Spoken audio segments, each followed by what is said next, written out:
Hey guys, how are you today?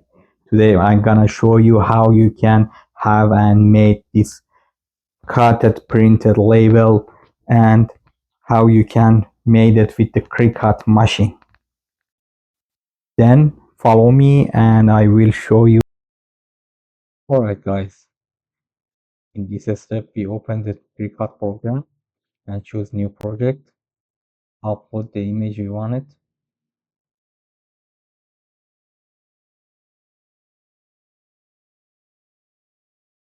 In this step you can remove the background, you select, but my paper that doesn't have any background, and I apply it and continue.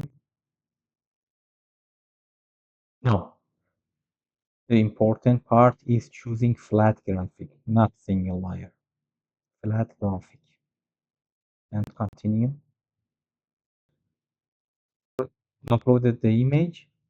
As you can see, it's too big for the printing and we have an error here.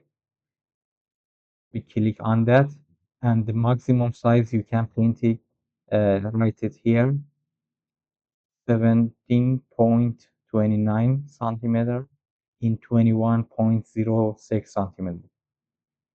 Then I change the size. Okay, the error has gone. Press make. I don't want to save it. Don't save. Okay, now continue. Here, send to printer.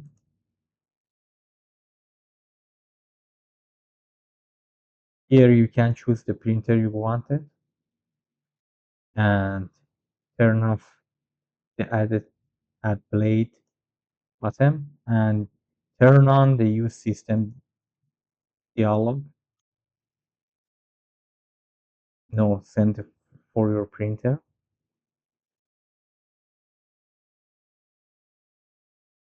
And you can change the setting for the printer size, quality, and everything you want.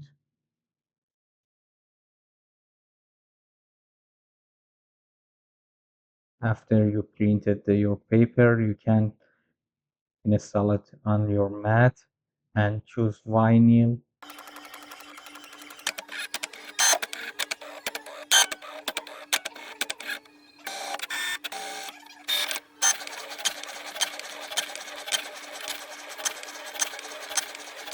Look at here. As you can see, the result is perfect and you can have this custom printing cutted label for your stuff. Thank you for watching me and please don't forget follow and subscribe. Thank you.